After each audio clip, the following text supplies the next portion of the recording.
les mieux mais qu'à des bébés. Oh, et des coups. Et quand vous êtes mieux de me l'air, et tout du genre, c'est ah. Demi, et de Timo, ou un homme, on a une lumière sur la soirée des bébés. Bon, quand tu es un homme, je peux m'ouvrir, tu veux un néant. Mais non, bata ji homi anu yola. Emi leka jikara kala suru kwa. Nde bona yere ki mebo. Eke no so eti mona anu yola mo ji kwa se chan. Eno ba jino ba ba ta shinyola. Eka be ya bokoli. Ni choba to pepe mi ta pe ban mo. Chata pe de la me de. Ma ko san la be jinde. Ina anu yola ya ko. E te ke imo na manyo ko ma uji ko. Demi nde wanolo wadochi wanu medo pe daki nagano bonyeche wanaki nagano yente amen kate fi million megaleka le ahanomi mo yo sutora tie ni kwa I edeko ni ko ba de itero ni o tigi o pache I eba no chi tare kamo na idogo bo wa shi akomo ya no shi kabile edero menema boye te shilisa bo chile ba to shishi wale ka ile be so jige ashu eyesa aso ni teacher la ma mo na yi to me gbo ya gbo ya wale nma eyi nye mo na yi to me iba fun iba ba no do mo na kushi ibo ho wa teacher o le o ko lo pa wele ko jida yi ase mo e mo o le de kushi ibo enyo nya ase no so wa nde te nyu shi nyo pe bo te lo ko na wa nro èyí mà ní kọ èsòlè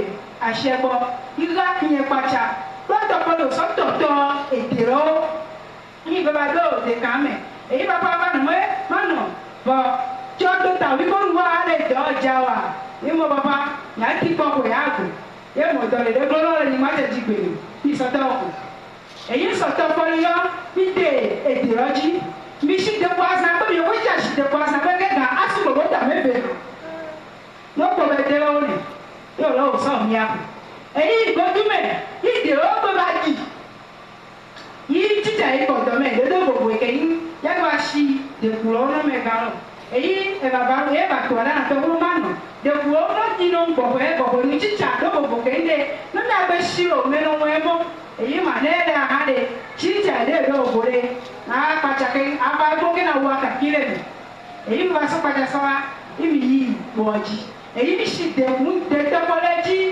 ìṣe dẹ̀kọ́lẹ́jì èyí wájà mi dẹ̀dẹ̀kọ́lẹ́jì kẹ́ ṣì dẹ̀kun ìṣe àmẹ́ṣíkò àmẹ́tò ìsọfún dẹ̀kùnrẹ́ káàmọ́mì bẹ́ẹ̀ tó yà pa ìgbéra pápẹ́ yìí ìgbẹ́lẹ̀ pàṣẹ gbẹ̀tọ̀ dẹ̀kùrọ̀ ṣì wọ́n dẹ̀dẹ̀kọ́lẹ́jì bọ̀bọ̀ kúmọ̀tọ̀kọ́lẹ́ lọ èyí jí dè lọ́dẹ̀ èjì bọ̀bọ̀ kúmọ̀tọ̀kọ́lẹ́jì dẹ̀ dẹ̀pàtì arọ́jì ń ṣí sọ̀rọ̀sọ̀ lẹ́sẹ̀ ìṣòṣò dẹ̀pàlọ́ bon des babou moyen bon abosan dré yi ma dara la de pachi le shi de globa sale de paro ke yi bele yi ma dara de paro ba ku oh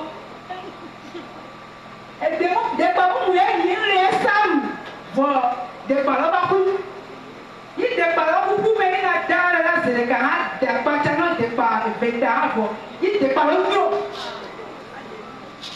va de patron chibesa so ko ni ba ofin garaji e de ofin de para ofin do garaji va ma wo e gaga juju me no wa ni na ma juno jia chele shaha ye wa fi de pa o so cho wa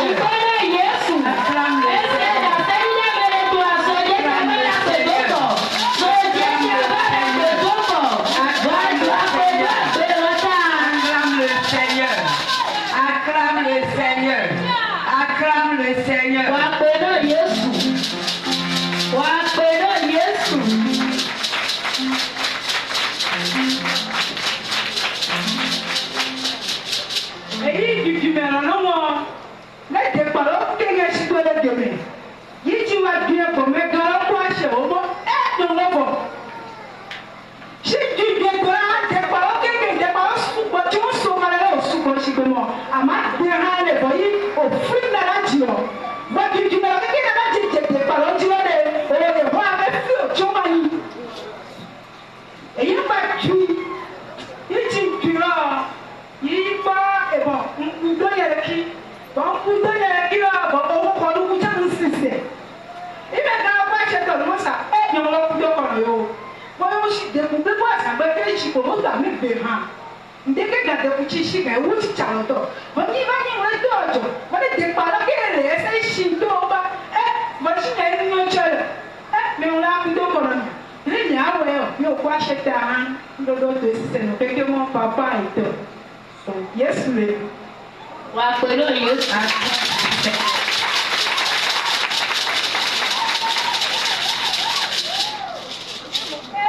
Nyɔnu, ele nsɛmɛ a, teke kɔnu bɔ a, ahan, eyi ahyɛ kuku tɛ kɔsa, ɔtɔ tsitsi oyi kɔmɔ, mɔnu tsitsi dodo mɛrɛ de, eyi nu kpatsa, mɔ mawulɔ tsi ɖe mi, wonɔ tsi ɖe ma wɔ ɖo si, eyi ahyɛ sa hã sɔn, eyi nu le nɔ tɔƒu lɔ, yi tsɔ ma yi, eyi le nɔ tɔƒu ɖe ke le tsi lɔ, keke baba ya fri ma mo, eta si mɔ na fri yɛn tɔ, eyi fri yɛn tɔ, tsɔ ma yi. Il n'en a si bon de quelqu'un il va jeter. Et tu vas jeter mon monde ou anyama yimo. Yimo anide anike no yimo anide ke mo. Yimo ko melo de fie so fie so ko de. Ba mon chicho de mela ai pacha en to suko suko. Mo ye so fie so ko de mai mo mo de pachi ma fere ko ti a ai we ti de ti na wa je wale ka inu ma saba se ko de ko. De pare ke ba ngechi alore me. Bo e ko ti ma se ko de pa ole ni ba. E ko de ke inu ti de be mo wa do ko mai mo. No mi todo to ko go le. Ada ji na bo san ya bo ete to de me nya o. Be ndai to to mo ya mi ye ma ha ya mi ye mo yo. E yin ba so je te. Ti so je te o le ho e bi te go tu sin. Ngbe ma te de so to mo yo. E te o chi na shie sai ki yo de. E mo no ye ho ali na bo san mo ya do se bo jale. O de ade ni se da se no ma pa mo ko ma u te le mi te ni ga le pe me ma. Yin ba so to mo le mo so tu de lo. Igbe te de lo chi. Igbe shi de bo so ku. Ire de di ba pe shi de ku shi kwa me o. Sa lo ke pe me. Bo ide wo ni re ba ta mi ga lo ke. Yi ba ta pa me ga mo sa. Nyum che le mo ke ke ba so ite. Ke ke na shi de ku che aba ide ja yi mo e na yi. Enu chi de lo ni le ho ada sen. Èyí ni ìtẹ̀jí ọ̀gbẹ́ bẹ́ẹ̀ ṣì dèbò rẹ̀ ẹgbẹ́ bẹ́ẹ̀ ṣìbò rẹ̀ ṣìbò wọ̀nyá àzàlọ́gbẹ́ ọ yìí ní ìyá àpò yọ pọ̀ èkó ọ̀rẹ́kẹ́sì bẹ́ẹ̀jà yìí sọ̀tọ̀ pètè lámẹ́ dodo ndé bá mi tì kéré òkè yẹn o pọ̀ ndé bá ìgbòdo polo. Wà á pẹ̀lú òye. Wà á pẹ̀lú òye. Yóò fẹ́ yóò mí ìdè gbẹ́mẹ̀ kẹ́ wọ́n fún ọ̀sẹ̀ yìí bá yímo yímo léèlè ọ̀ mìíràn ìdòdó pé bá yímo Yéṣu ndé àjọ. Ami ye mo keke da do we mo e be so so lo be e be ku chike be mo ne re bi gbo yi ma ha o na mi e papa ndi ajo bo chike ndo le bi no nde ba mi chike lo ko mecha anicha e kocha bo inde ba something le mo keke ba je gbe nde ba wu to le keke ba je ho che ni enyi mu chi do jijo no suko ino ngba no na nu nyo lo e na shishen abo nye ngbe nu nyo lo na ni àpò ní màmá ẹgbẹ́rẹ́ na kó sọ́kò sáńjì àmì náà mọ̀ ń jù kàn á sí. Bọ̀yì kó tún méjì ẹ̀rẹ́ bá wá àyèbí tí náà lọ bẹ ohun yẹn ẹ̀dùnú ọ̀sọ̀sọ̀ ẹ̀kọ̀kọ̀sọ̀ lọ́bì ọ̀kọ̀sọ̀ kékeré màsà chike kóró máa ṣe òní àgbẹ̀ kàdọ́mì ẹ̀kọ̀sọ̀ kékeré àtàgbélé kábọ̀ nípa ọba lọ́ọ̀bì kọ́lájí yé dàbí lọ ilẹ̀ fífa kékeré màmá ẹni ọ̀nà máa mọ̀ ẹ́ òmò tọ́rọ́ lọ́tò mẹ́tọ́ lọ́tò. Èyí máa sọ wíṣọ̀lẹ̀ dẹ̀ sọ pa ibà ẹ̀tọ́ ibà tọ́dọ̀tò orí inú yọjú ọ̀nà àná máa wú yíná kékeré náà dàpọ̀ mẹ́lẹ̀ ẹnu jí àbílẹ̀ tó ń lé nígbà sí àbílẹ̀ bọ̀ kékeré náà tọ́dọ̀tò ẹ̀dá ìbílẹ̀ máa tún àpò mẹ́lẹ̀ kémi bá rẹ̀ bọ̀ kékeré náà tọ́dọ̀tò kékeré bá ìlú àpò mẹ́lẹ̀ tí mi tọ́dọ̀tò kékeré pàdé pẹ̀lú ìjẹmọ́jí ọ débẹ̀ bá fà jù lẹ́kẹ́jẹ́ ẹgbẹ́ ní wà sẹ́. Wà á pẹ̀lú Yéṣu. Wà á ti pẹ̀lú Yéṣu.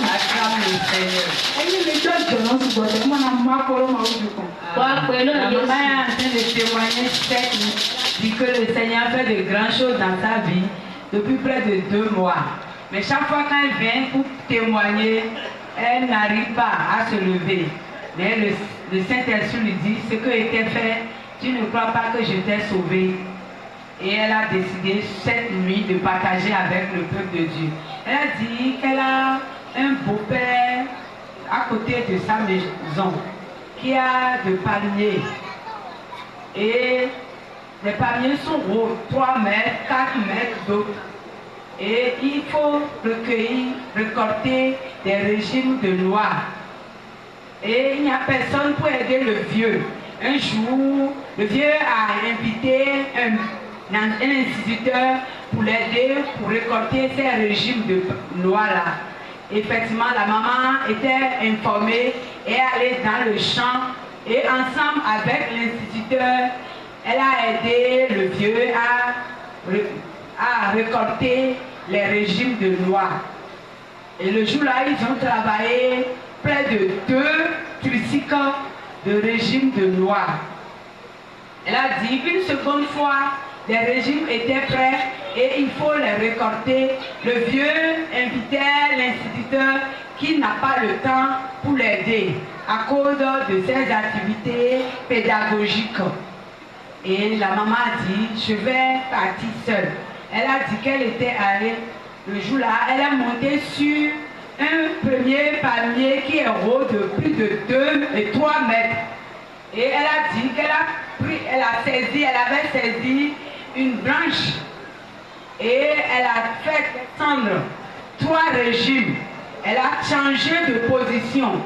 La même branche qu'elle avait tenue, qui était fraîche, quand elle prend cette fois-ci, la branche s'est desséchée et s'est même retranchée du palmier et elle est tombée.